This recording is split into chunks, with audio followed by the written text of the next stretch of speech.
Welcome back to my kitchen. I am excited to cook yet another meal with you today. And one of the things that I usually say is specifically for women to improve their health, there's one thing that we need to learn to do, and that's fall in love with cooking. Because I remember the moment when I fell in love with cooking, it just became easier to support a healthy lifestyle.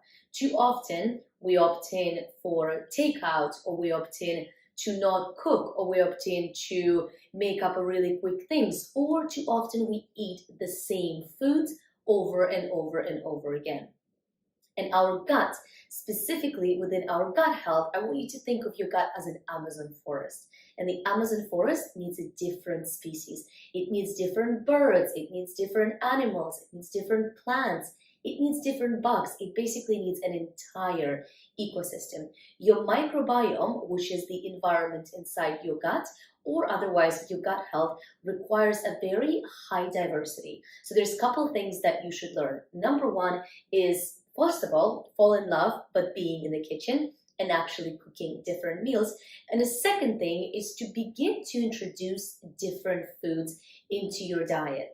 One of the things that I recommend usually for my clients is whenever you do go do your weekly shop at the grocery store, or if you go to veggie shops, is to try to pick up an ingredient that you perhaps have not tried before.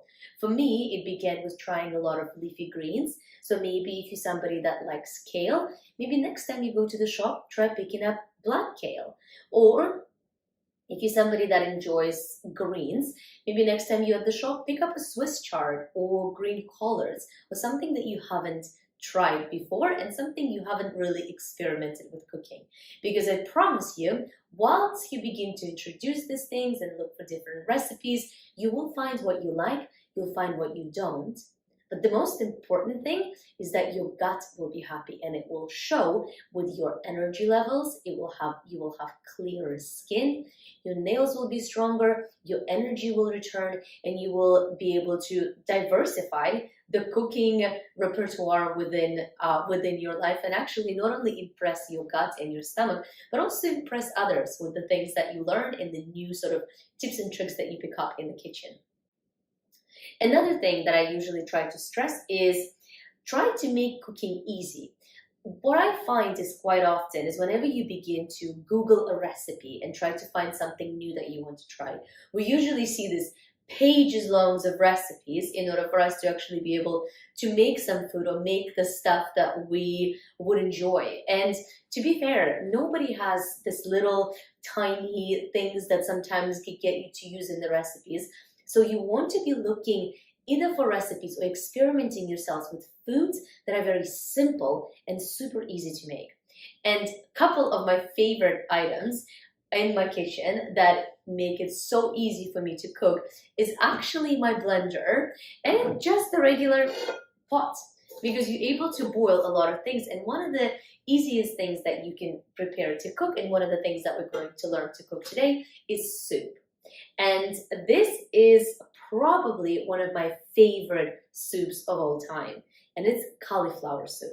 Perhaps we don't really think very much when we think of cauliflower, nor do we connect it with soup, but it's actually very rich in fiber. It's very rich in the nutritional value that your body and your gut needs, and it's incredibly simple to make. You can whip up this dinner within 20 minutes, including waiting for boiling and blending, and it's super simple to replicate, and you can serve it with bread, you can serve it on its own, but it makes a really nice and easy dinner, or just an easy starter.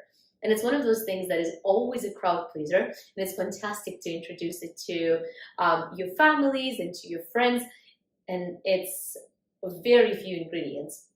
In fact, I'm going to go over the ingredients that we're going to use today. So One of them is, of course, we're gonna need a cauliflower.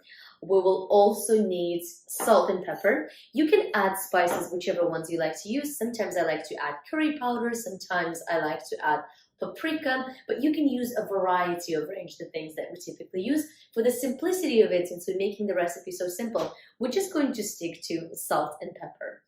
Another little secret is having one of the chicken bouillons or veggie bouillons cubes. I usually use, it doesn't really matter which brand you use. I opt in for organic stuff that doesn't have a lot of salt added and has a clean ingredients.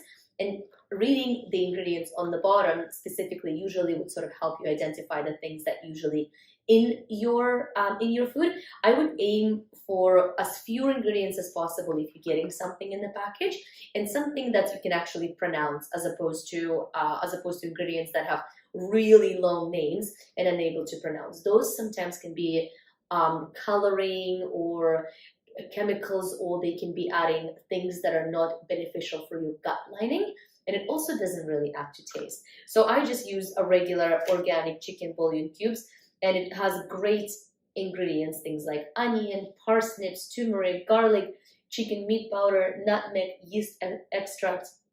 That's really all that it's got. So we're going to use a little bit of that. And another little secret is the cheese called boursin. You can use any cheese that has herbs in it.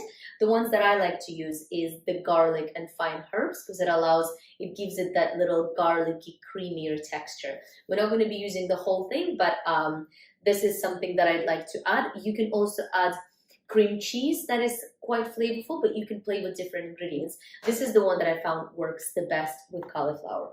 And that's it. We need 1, 2, 3 main ingredients, couple spices, and as far as our equipment, we'll need a pot where we're going to boil our water. We're going to use a teapot where we're just going to boil the water and prepare it for our pot once it's ready. And we're going to need a blender in order to finish it off and have a wonderful, warming, heartwarming soup for our bodies. So without further ado, let's get cutting.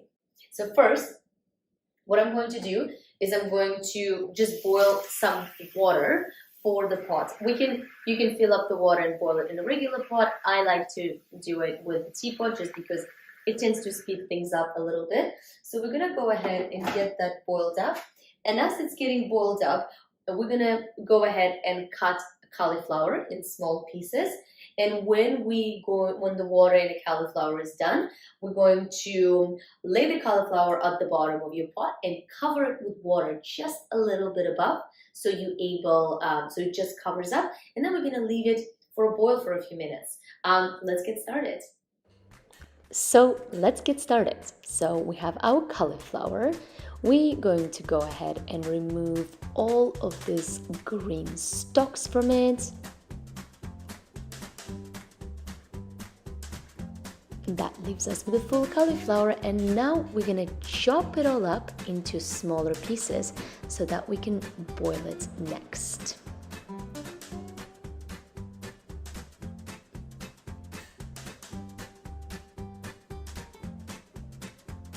Even smaller pieces, we're going to cut it all up.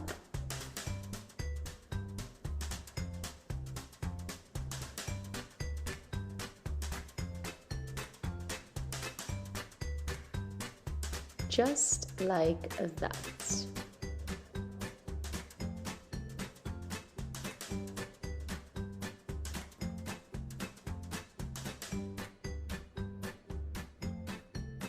Here it is. Cauliflower is ready. We're going to remove it into our pot and get it ready for boiling. Let's top it up with some hot water. And it's all ready to go on the stove. But before we do that, we're gonna add the 2 chicken bouillons. I'm going to unwrap it and place it inside to allow it for that extra spice. And whilst our cauliflower is boiling, I'm going to open the cheese and prepare it, that we're going to put it into the blender once it's ready. We only need about a half of it. The rest I'm going to pack it up and use it next time. Now our cauliflower is going to get boiled, we should probably give it about 15 or 20 minutes. As it's going to get softer, we'll be able to take the rest of it, add it into the blender, and to complete the recipe. While it's boiling and it's working on its thing, I'm going to add a bit of salt and pepper in it. So it's got a little bit of that spice kick.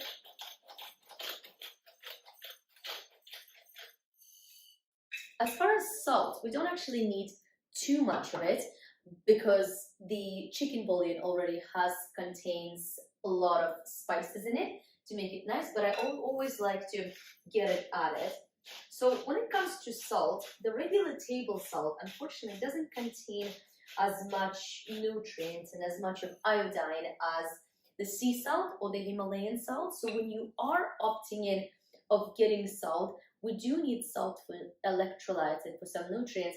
Make sure that you opt in for getting things that are sea salt or pink Himalayan salt. Both of them taste amazing and they're both very good and support your health.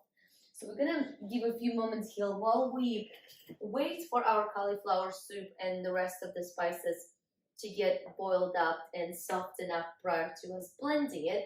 I did want to talk about different nutritional values of cauliflower.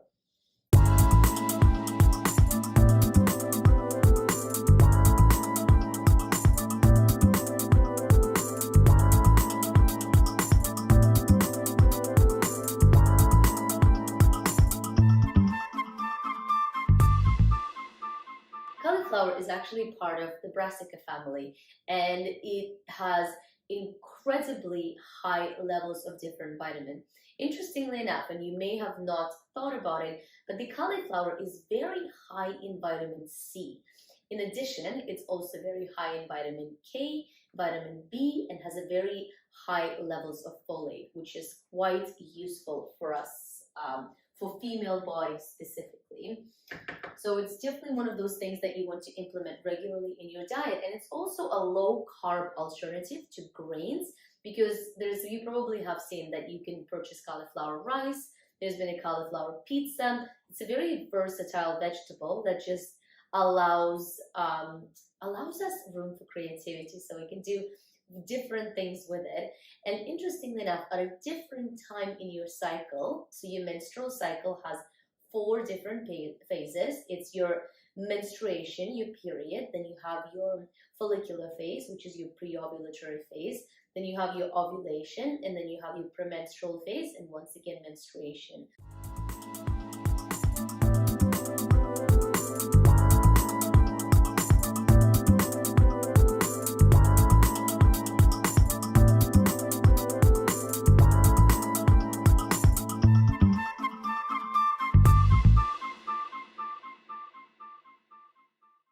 So during those 4 different phases, you can eat cauliflower differently and be able to get a different benefits out of it.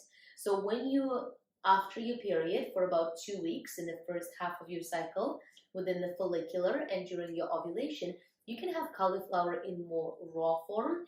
And then as it comes to the second half of your cycle, within your premenstrual phase, otherwise known as luteal phase, as well as your period, cauliflower can be made like soups, or it can be cooked, and it sort of will give you this warming effect, and it'll give you enough calories, and it'll make you feel kind of nice and warm, as that soups usually do. Another thing that cauliflower is really high on is antioxidants. And antioxidants helps us to clean any sort of free radicals that run within our bodies and helps us to reduce inflammation.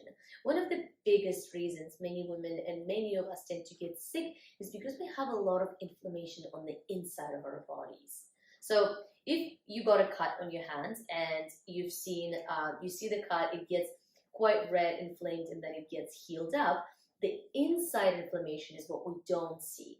But the inside inflammation typically happens whenever we consume a lot of added sugars, or we consume a lot of processed foods, or we consume a lot of fruits and vegetables that not properly washed and get those pesticides and chemicals in. So antioxidants will help us to oxidize our body and help us to reduce the inflammation. And cauliflower is very high in antioxidants, so it's definitely one of the other reasons to consume it in your daily life. Another thing that cauliflower is, interestingly enough, the nutritional value of the fruits and vegetables does vary. If you're somebody that experiences a lot of gut health issues, I would recommend cooking cauliflower, because in order to, that food will soften and it'll be easier for your body to digest. However, if you're somebody that doesn't necessarily have a serious digestive issues, you can eat cauliflower raw, you can eat it cooked. It will give you just enough benefits for both sides. It's also very good for hormone balancing, and cauliflower is really good for protecting your immune system, which would make sense given that it has such a high level of vitamin C.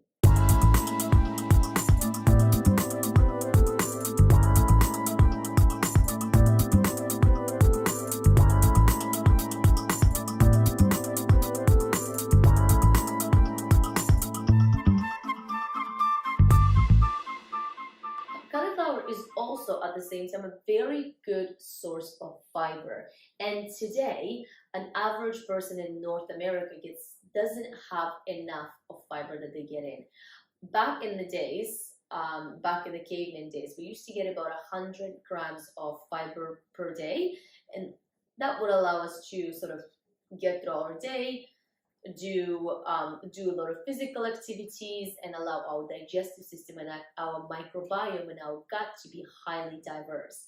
Today, we are recommended to have 30 grams of fiber, yet most of us only get 10 to 15 grams of fiber a day, which is simply not enough. That's why having 5 servings of fruits and vegetables a day has become so important. And even though these are the things that sometimes we hear from our parents or from people that are quite well-intentioned, we don't tend to take that advice to heart, when actually that is the biggest thing that usually moves needle in our health, is to having that sufficient amount of fiber. This cauliflower is also very easy to add to your diet. As you see, we're making soup right now. That is a very different way of sort of making cauliflower usually. Then you can also make a mash with it, and as I mentioned, pizza and cauliflower rice. So it's just a very versatile vegetable that has so many different benefits, and once again, it is just so easy to make. I'm going to check how soft it is, whether it's ready to be boiled just yet, so we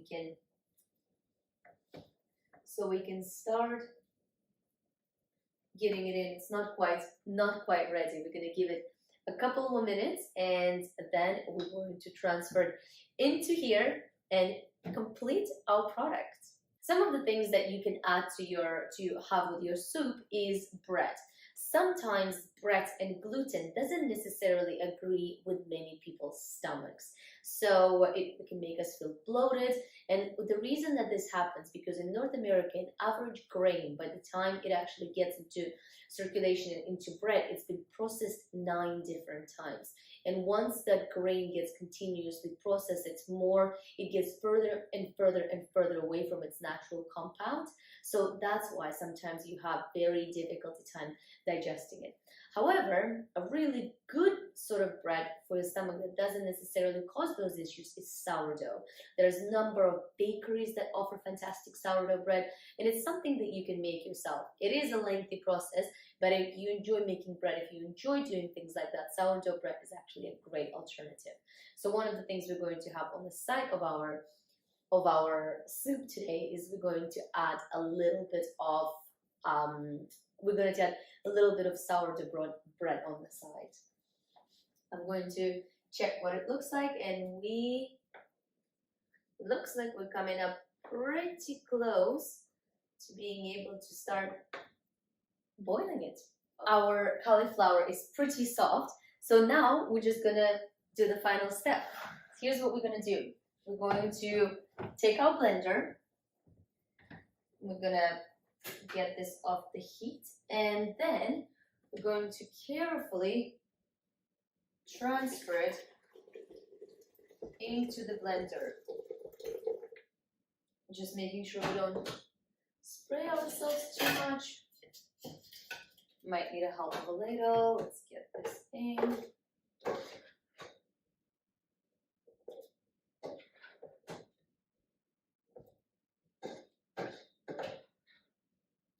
This is a very simple recipe. Once again, let me summarize for you exactly the ingredients that we used. We used water, we used cauliflower, we used some spices, and then we added a little bit of cheese. If you are somebody that's sensitive to cheese and you don't like it, cheese is not something that you have to add into the soup. It just makes it a little bit more creamier and it gives us this little flavor profile. It's one of the reasons why I highly enjoy putting that in, but if you're sensitive to dairy, then it's definitely the steps that you can skip. You will not sacrifice the quality of the soup. So I'm going to put that in. We're going to close the lid. And one more thing, I'm going to put the cheese in as well. It's an important thing that I forgot. Just going to throw this block of the cheese. To drop that in. To wash this. And now we're going to close this up. Because the contents of this blender is pretty hot, I would recommend getting a little teacup that you can put on the top, because there is a hole where the steam can escape. So you can put it on top, so that way it allows it to escape the heat, but it doesn't actually burn you. So let's do it.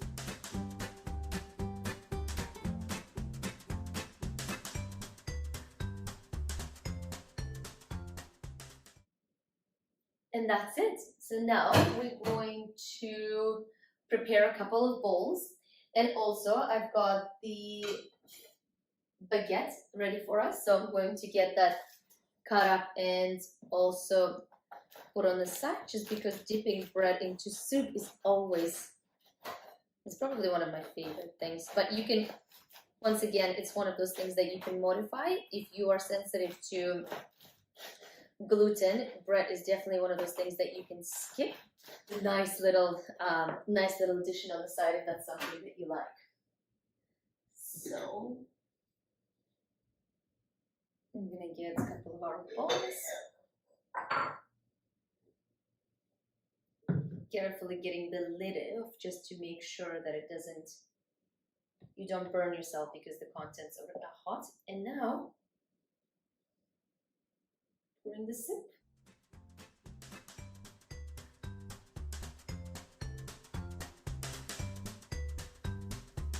Sometimes to get a little bit, to decorate it a little bit and to jazz it up, I like to put a little bit of, just something, a touch of color. Here I'm going to put a bit of turmeric on top. Turmeric is also highly anti-inflammatory, so I tend to put turmeric in quite literally everything. We will add a little parsley flakes on top, just so we can make it a little bit more zoom, zoom, zoom, ba-ba-boom. Did you like that?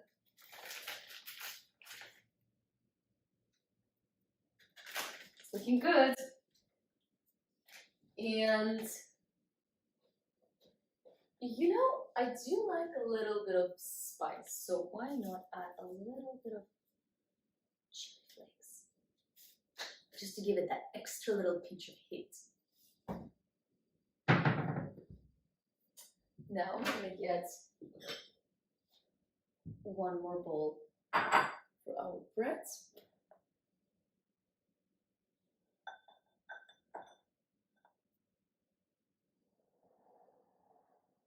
And voila, just like that, the dinner is ready.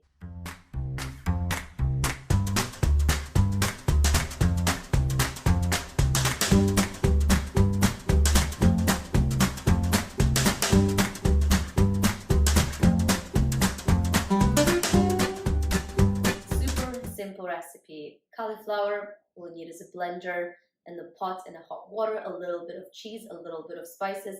Bring it all together and there goes your dinner, or an amazing starter to any meal that you'd like to have, practically at your fingertips. I hope you enjoy this and you get a chance to replicate this at home, and I hope your families and your friends, whoever you're going to be making it for, enjoy it just as much. Have a lovely day and I'll see you the next time.